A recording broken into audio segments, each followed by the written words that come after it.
Hello, it's Jonathan Wellham of Rocklinc Investment Partners, and it's June the 27th, 2017. And I wanted to talk with our investors a little bit about a topic that has come to light recently in my life, and that is the whole area of fraudulent investments. And you might say, well, why do you want to talk about fraudulent investments? Well, over my 27 years or so of being in the investment industry, I have been approached on a number of occasions by people that are purporting to be investment professionals or individuals who want to introduce me to a wonderful investment. And it's clear at the outset that this is pure fraud. This happened back in the 1990s when I was running funds with AIC, and we were approached by a fraudulent individual trying to sell medium-term notes. I ran into it again in 2007 when someone approached us with some fraudulent investments. And just in the last week, interestingly enough, I was at a breakfast and doing a presentation, and two elderly gentlemen, two men in their 70s, approached me and wanted to talk with me afterwards. And so they did come by my office about a week or so ago. And they sat down and they proceeded to lay out an investment that was just absolutely ridiculous.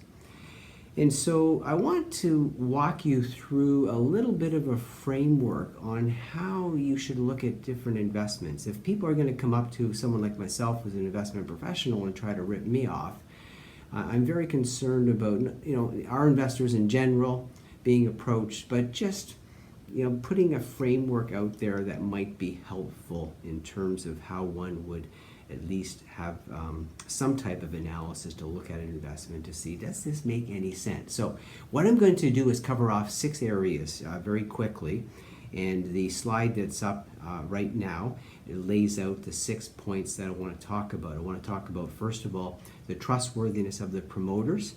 Second, the quality of the professional and firms involved in the investment. Third, is the investment subject to regulation and oversight by a regulator? Fourth, the actual attributes of the underlying investment.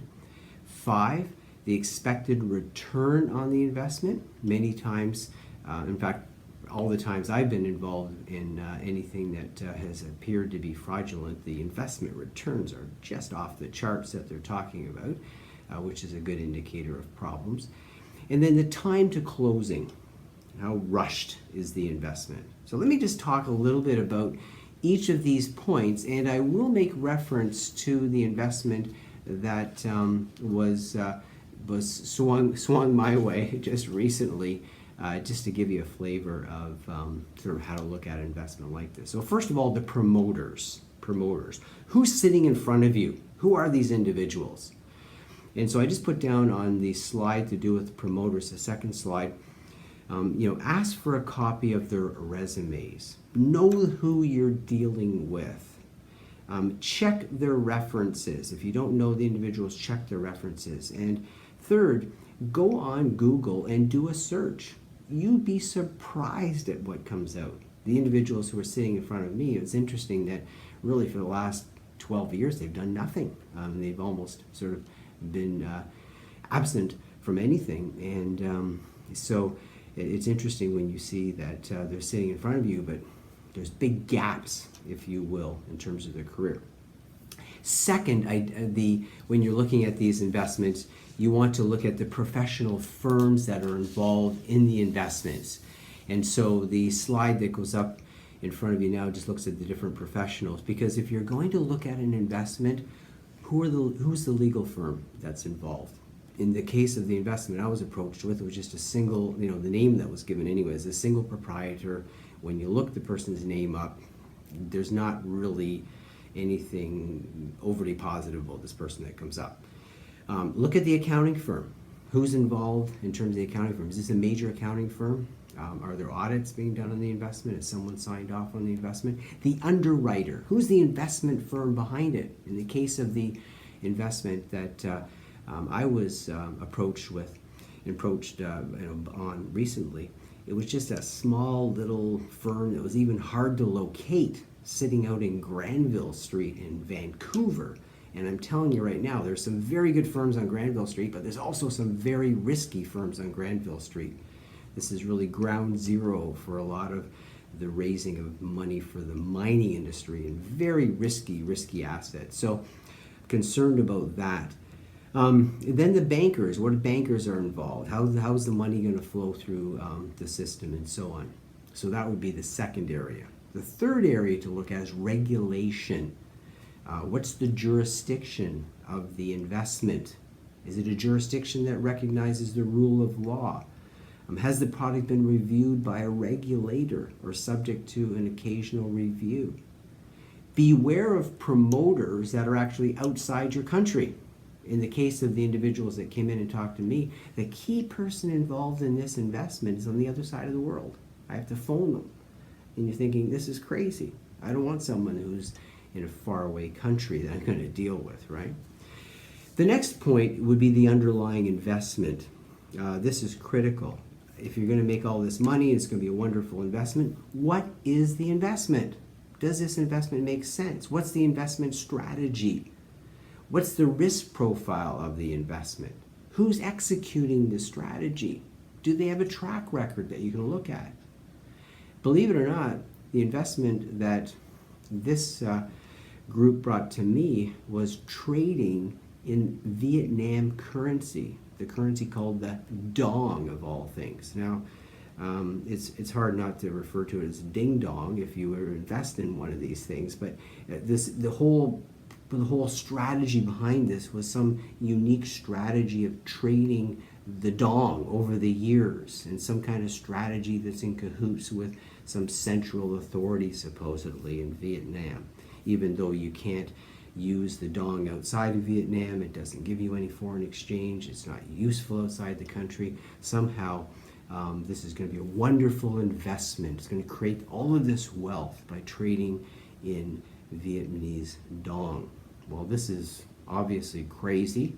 Currency trading itself is highly risky, let alone involved in a currency that's useless outside the country.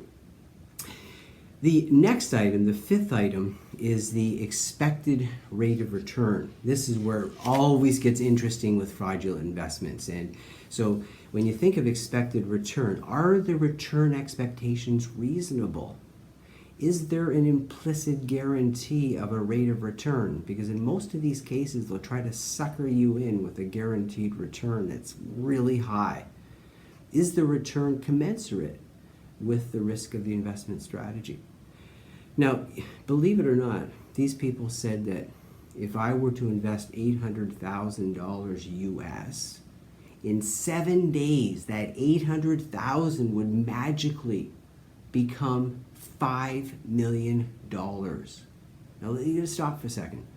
In 7 days, you can generate 525% rate of return. Now, if that's not absurd and crazy, I'm not sure what is.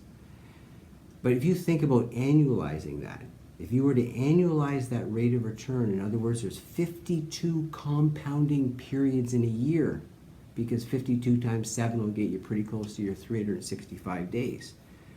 If you were to actually compound this for the whole duration of a year, you'd have a number that had 41 zeros.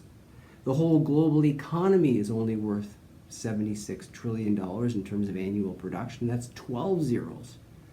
So here's a strategy that if you could actually replicate it throughout a year, you would control the world millions and millions of times over in terms of asset value. Now, again, I'm just using this as an example. This is how crazy these people are who come in and sort of put these investments on the table. But in some cases, the more crazy they are, the more people believe. So expected rate of return. And then lastly, the time to close. You'll find that you have to invest now. You need to get this money in. There's an imminent event that's going to take place. And so there's lots of pressure to close immediately. Is there unusual pressure placed on the investor to act quickly and not to deliberate on the investment? Is the promoter investing in the investment in itself?